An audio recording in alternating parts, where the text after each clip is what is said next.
to another Josh K guitar video. Josh here at your service. Thank you so much for tuning in. Please do click the like and subscribe buttons so that you can get all the latest content. Today, we're talking about tone and technique and this guy, Ted Greene.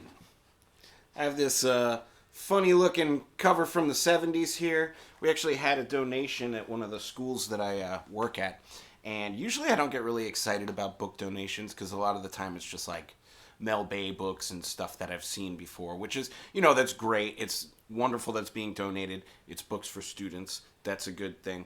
But I don't get genuinely too excited when they say, hey, you can come take some books, because I have enough books. I don't usually need to take any. But I saw this funny cover from the 70s and I'm like, what is this? And I look down and it's by Ted Greene. And then I look in a little closer and I notice, hey, that's just young Ted Greene. And if you're not familiar, he's a brilliant educator and solo guitarist.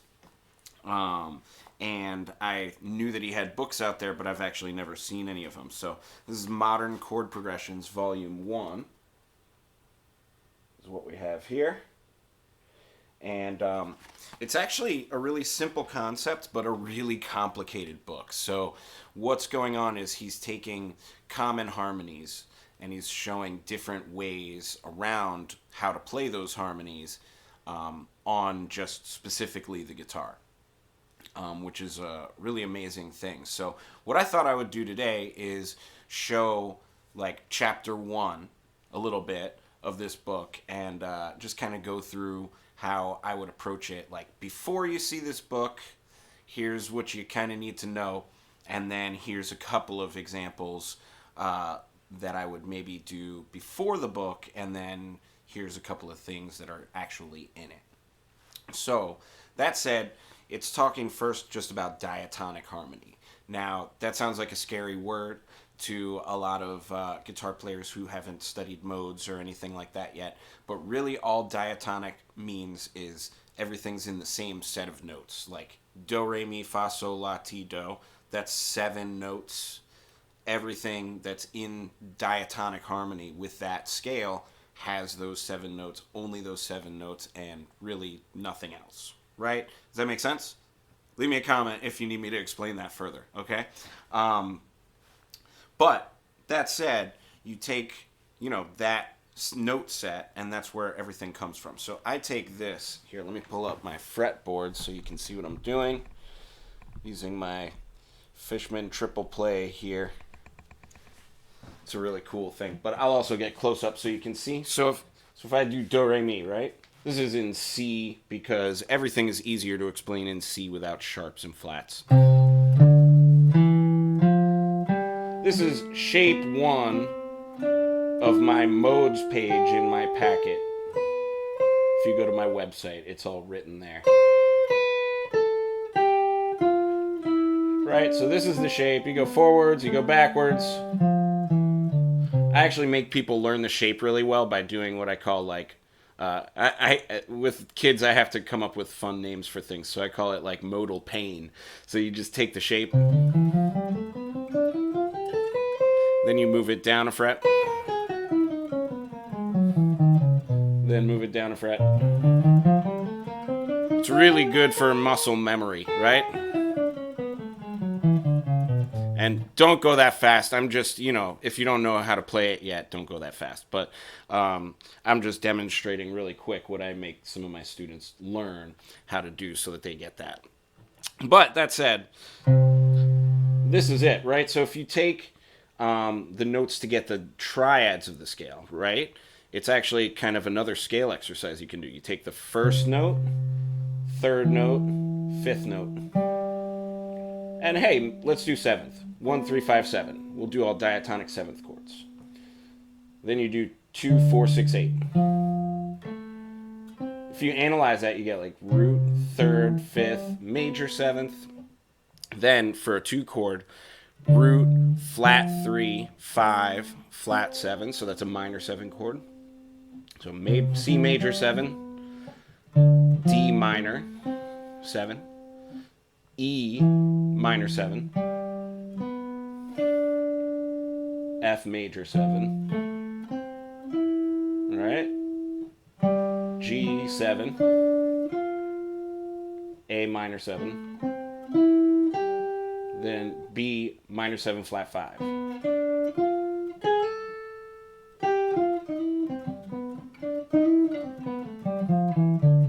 just noodling now at the end, but that's the goal, is to be able to hear those and then maybe play a chord progression, right? So like 1 6 2 5, right?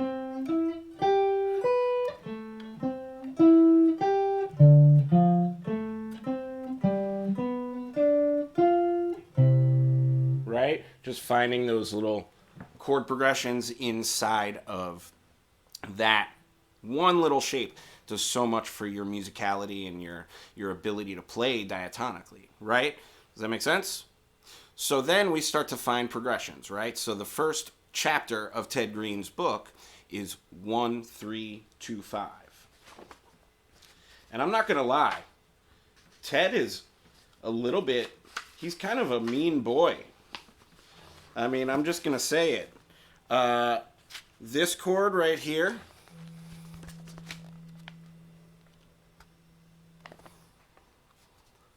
that one right there, that's a mean little ditty. And in third position, right? That's a big stretch.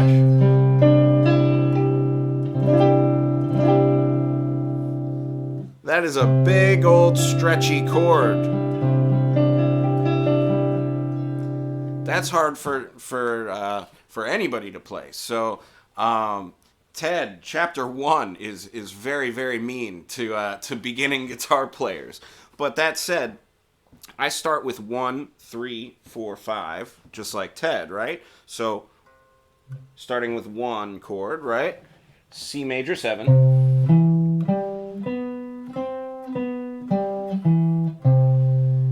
E minor 7,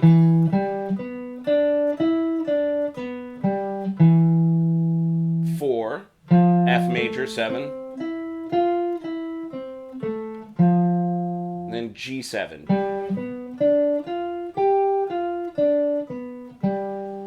Right? Then try to mix your notes up.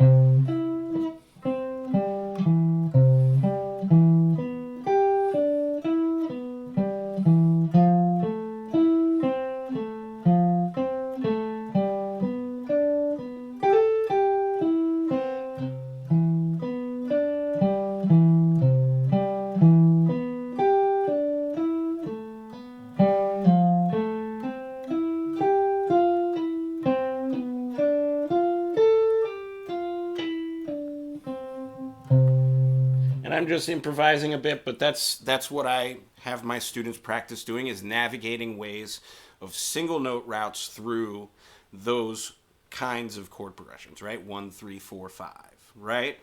At that point, you may be playing some chords. So if you know how to play your bar chords, then I make people do, right? C major, E minor 7, F major 7, G7. And then I might make you do a secondary version, right?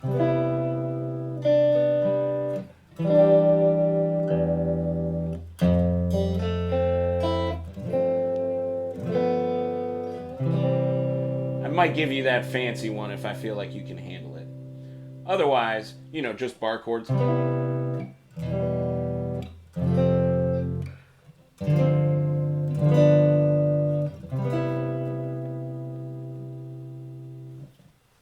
Right? So just bar chord versions of those chords. If you're a jazz person, I may give you jazz shells, right?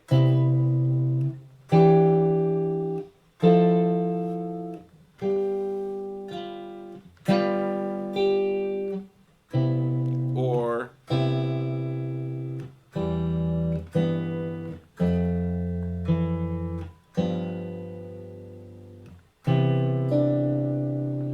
fancy 9 at the end, right? Now, those are all pretty basic. Those are ones that I would do before getting into this book. Okay? Now, I'll show you example 1 here. I'm going to go ahead and stick it in the corner. And he takes it, I'm reading it, so forgive me for that. He's playing 1, 3, so this is C major. 3 chord is E minor, E minor 7. Then he does this one, F with a 9 in it. And then this chord, when there's an X on it like that, it means play the chord and then play that note next, right?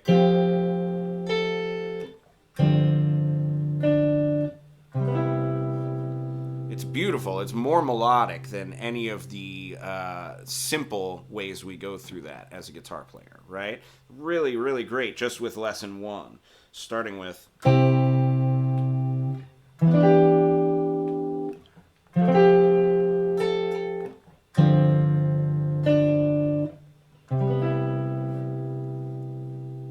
So that's example number 1.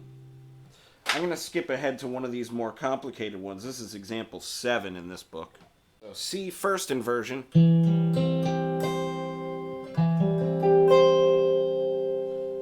Then E with a 7 on top.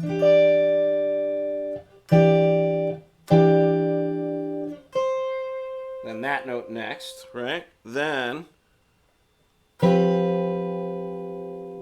that chord and these notes after.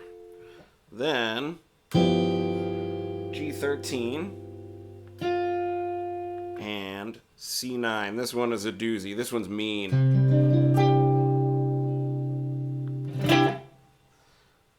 That one is a very, very mean chord, Ted. On page 1 of lesson 1 here. Come on, Ted. You're killing me. But I love it. It's beautiful. So thank you also. We're going to go through one more. This one just has a really, really mean chord right up front. He does this one in the key of B because he moves around to several keys so that you're playing diatonically in different places all over the neck, which is pretty cool. Especially that he just gets you doing that right in lesson 1 there. But this one is like I said, it's a B6 chord. So if you start on B, on the high E string, and just move 2 frets. Stretch that.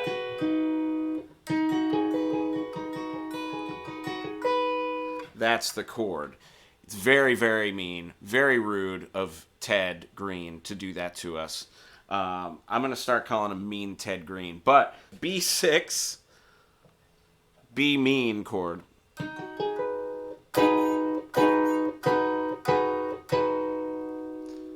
Then we're going to D sharp minor 7. It's kind of like this chord, but he's got no root in it.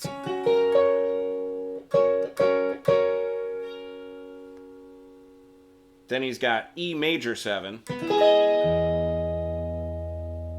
Right? Then F sharp 9. And then B major 7.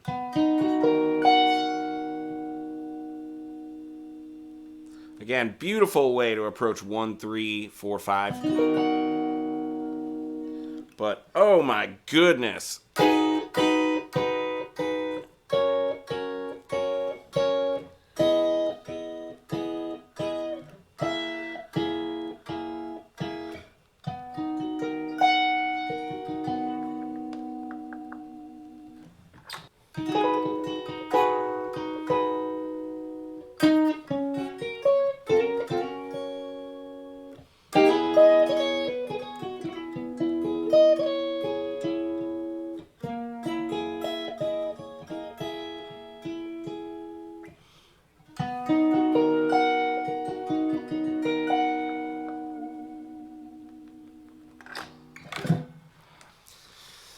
Well, that was pretty mean, Mr. Ted Greene, but I think that's all for today's lesson. I'm going to go ahead and turn my really fun trem verb back on and attempt some really fun solo guitar using as much of the Ted Greene influence as I can in there after practicing with this for a few days.